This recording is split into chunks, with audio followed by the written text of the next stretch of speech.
What up, Fight World? It's your boy Ego, and I'm back with some more boxing. So it looks like Golden Boy has released the artwork for the upcoming fight with Saul Canelo Alvarez and Alfredo El Perro Angulo, and I like it. I mean, I like it just coming from someone who does artwork myself and Photoshop and the whole graphic design thing. I think it's a good flyer. They're dubbing this toe-to-toe, and that's to symbolize the style in which they feel both fighters will fight. So it'll be a good one. I'm definitely looking forward to this fight.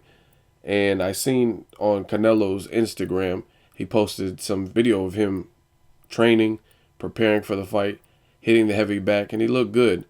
He looked real good. So I'm going to put the link in the description so you guys can check out the Instagram. That's what this still shot is from. Check it out. But he looked good. And I'm anxious to see how he bounces back after his first ever career loss. You guys got to keep in mind, Canelo has been fighting since he was 15. He turned pro at age 15, I guess you could say.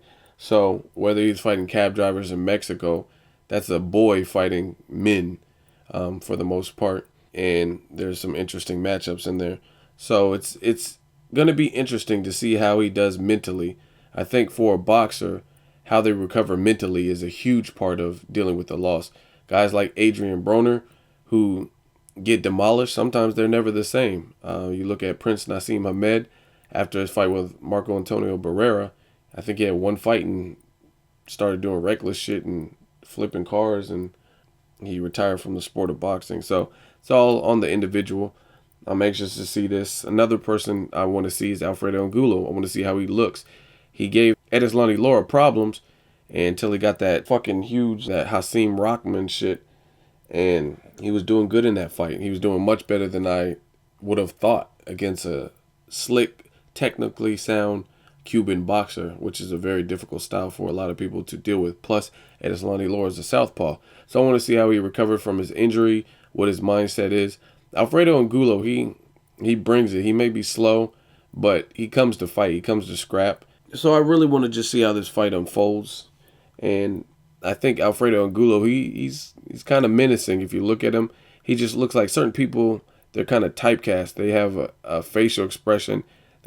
They always look mad. Like Ice Cube always looks mad, or the dude from Machete, he looks like a badass. You can't really picture him telling jokes and shit, even though obviously he's human, so I know there's multiple sides to these people. But some people just have that scowl, that permanent look of anger, and I think Alfredo Angulo has that. He looks like he's no nonsense, really serious business, and I'm looking forward to it. Some people, again, complained, I've already addressed this on my channel, complaining that Canelo's not fighting Edeslani Laura and taking the Angulo route.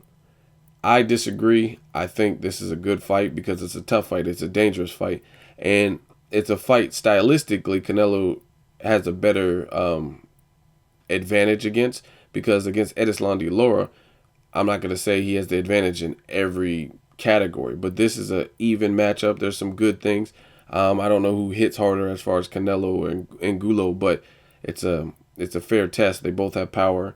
I would say Canelo has more advantages in this as opposed to fighting Edeslani Laura, because Laura's a southpaw, very tricky, very mobile. He's a veteran and that kind of stuff. So I think fighters should be allowed, before their career gets destroyed, to take a softer touch. And by soft touch, this is not even really a soft touch. Angulo has a shot to win. Amir Khan fighting Carlos Molina is more of a soft touch, because Carlos Molina was a fighter who in over 20 fights had like 7 knockouts. He had no punching power, and he traveled from 135 up to fight Amir Khan at 140. So to me, that's the true definition of a softer touch. Amir Khan lost to Danny Garcia. We all seen that fight. Great fight. Lost to him. Had a new trainer, so he was testing the water, and he fought an undefeated fighter with little punching power who was coming up in weight. That's a softer touch, because at the very least, this dude is going to only outbox you. You know he wasn't going to knock Amir Khan out, and his only shot would be to, I guess, if he looked better or something, his power transition better at 140 than 135, and he showed us some different things. That's a softer touch. But with the Alfredo Angulo and Canelo, I don't consider it as much as a soft touch, because Angulo does have a shot. He does have some disadvantages going into this fight, but he also has some advantages.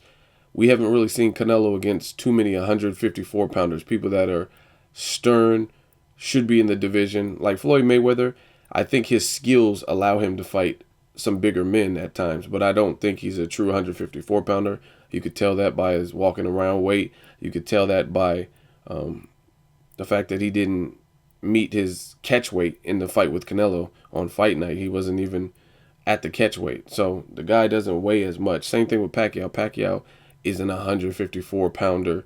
That's not his division. But sometimes you can fight the Brandon Rioses and the bigger guys based on your skill set.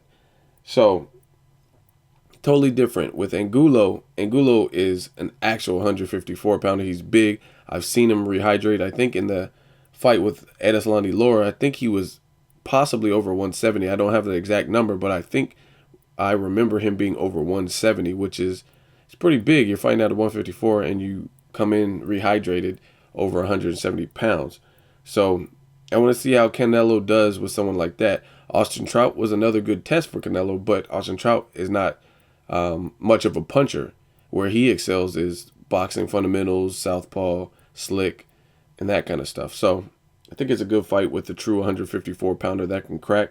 And it's a good test for Angulo, see how he looks after the Edeslandi Lara fight, dealing with the injury.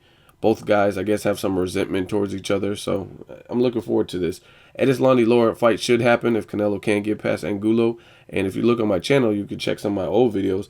I was an advocate, so I'm not backing out and saying Edeslandi Lara doesn't deserve a shot at Canelo or that big exposure fight, because I disagree. I do think he does deserve that.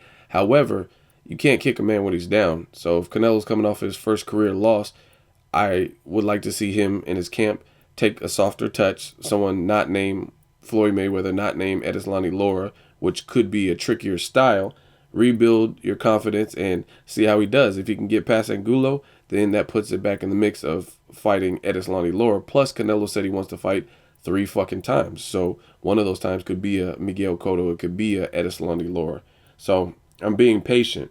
If all of his fights are soft touches or opponents who have severe handicaps or disadvantages, then that's a different subject. But I think Edeslandi Lara deserves that big fight, and I'm looking forward to it. But I don't think Canelo, coming off a loss, must face Edeslandi Lara. Like I said, no one's trying to get 2 back-to-back losses. So if you have to go back to the basics or go back to the drawing board and work some bugs out in your training camp and in your fighter, then I'm okay with that. It just, if you're an elite fighter, you shouldn't need 4 fucking soft touches. So that's my stance on it.